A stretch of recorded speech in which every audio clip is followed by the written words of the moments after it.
આપણા શરીરનો એક ધર્મ છે મૃત્યુ. આપણા જીવનમાં જો બીજી કોઈ ઘટના ઘટે કે ન ઘટે ખબર નહીં, હા, પણ મૃત્યુ નામની ઘટના ઘટવાની એ ખબર છે. કોઈ એમ કહે ને મારા લગ્ન થશે કેમ, મારો વરઘોડો ચડશે તો કેમ, કે ચડશે કે કેમ, હવે એ તો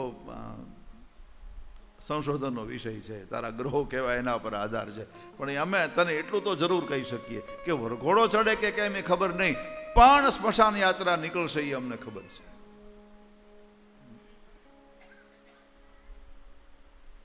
મરીએ માણસ મૃત્યુ તરફ જઈ રહ્યો છે. હા, માણસ ગમે ત્યાં ચાલે, ગમે ત્યાં જાય. હા, એ જાય છે કઈ તરફ? સ્મશાન તરફ. હા, પછી ઘણું બધું વાયા કરીને જાય. ઘણું બધું વાયા કરે, પણ જાય ક્યાં? સ્મશાન. મરીએ માણસ. માનું મૃત્યુ ધર્મી છે તો એનું કર્તવ્ય શું, એને શું કરવું જોઈએ? પ્રત્યભાષત ધર્મજ્ઞો. છેલ્લો શ્લોક. પ્રત્યભાષ ધર્મજ્ઞો ભગવાન બાદરાયણી.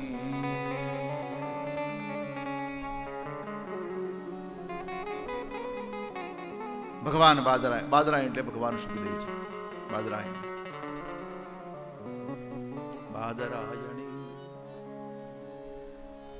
સુખદેવજીએ જવાબ આપવાની શરૂઆત કરી અને પહેલું જ રાજાના વખાણ કર્યા. પહેલા જ શ્લોક.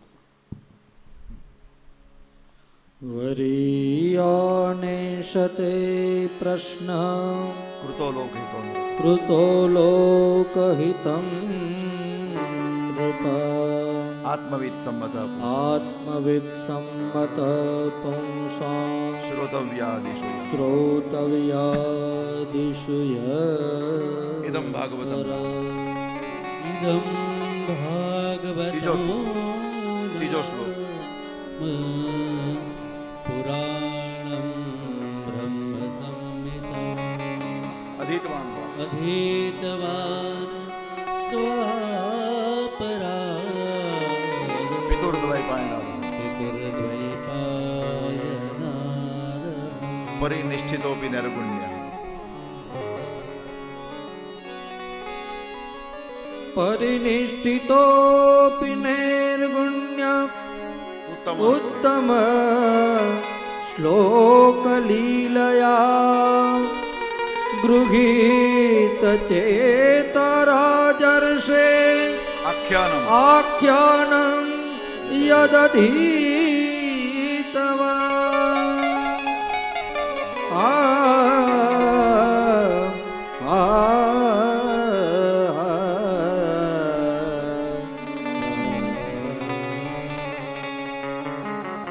યોગિનામ નૃપનિર્ણિતં હરેર્નામાનુકીર્તનમ.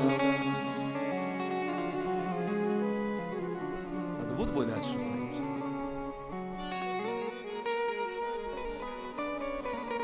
હે રાજા, તારો પ્રશ્ન બહુ સારો છે.